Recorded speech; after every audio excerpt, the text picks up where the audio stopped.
Hello, my name is Raven Sass. I am in section B of BBUS 480, and this is my video answer number 1.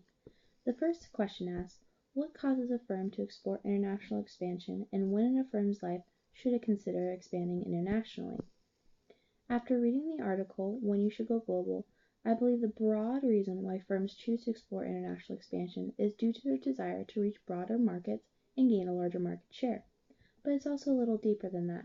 I also feel that firms are being pressured nowadays due to the general consensus that their competition should be moving in an international direction.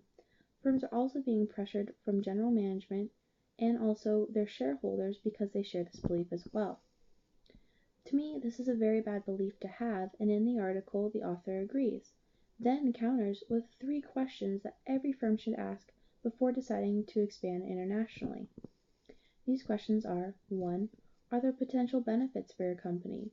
Meaning, just because it benefited one firm doesn't mean it's going to benefit yours. 2. Do we have the necessary management skills? The article points out that it's hard to have management that is ready to achieve what the author calls the theoretical advantages of globalization. I also believe management skills involve management being prepared for the cultural boundaries, how business is done in different countries, and also language barriers that they might incur. Their third question is, will the costs outweigh the benefits? Can your company see all the costs right now?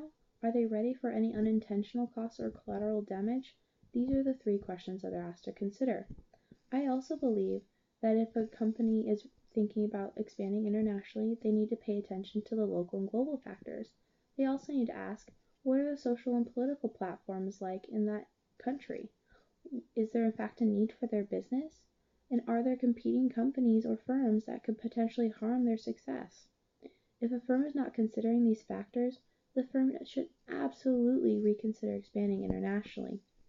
But if a company considers these questions, can answer each one of them, and create a detailed international proposal for the firm that will result in a positive outcome for them, then the company is ready to expand internationally. And at this point in time in the firm's life, they can go ahead and proceed to. The second question is, which of the 4 commentators offers the most persuasive recommendation for DataClear's problem? After reading Go Global or No, and seeing the issues that DataClear faces, I believe that Scott Snell, the Senior VP of Marketing and Corporate Development for RSA Security, has the best solution for DataClear. In Scott's recommendation, he points out a few major things that I noticed as I was reading through the case.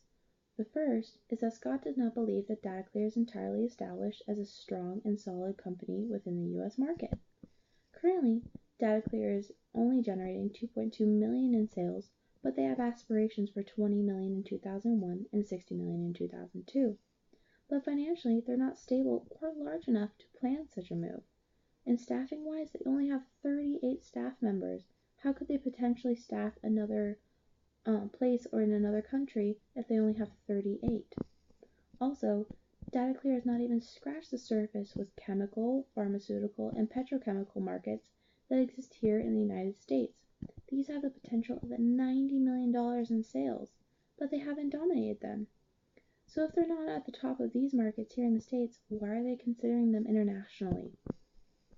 Scott's second point highlights on the fact that DataClear's lack of planning demonstrates that management is not ready for the challenges that are involved with establishing a company internationally. DataClear is currently basing their idea to move solely on the recommendation of Susan, their head of sales, and she's basing this on press releases, rumors, and small triumphs from competing companies. Scott also makes a strong point in the fact that no one has international experience except for Susan, and her only experience is in her past company's attempts and failures, and she fails to see the difference in the situations. In short, I believe she's jumping the gun and causing Greg to. My recommendations would be the same as Scott's, which is to think about the markets and potential partners that they would likely be linking their company to delegate tasks to other managers than Susan and Tom, whose distinct differences would sabotage their attempts, and Greg should also study and look for potential help from colleagues and specialists to better understand the realities of going global. If Greg chooses the knee-jerk reaction, I believe that DataClear would actually fail. Thank you. This has been my voice answer number 1.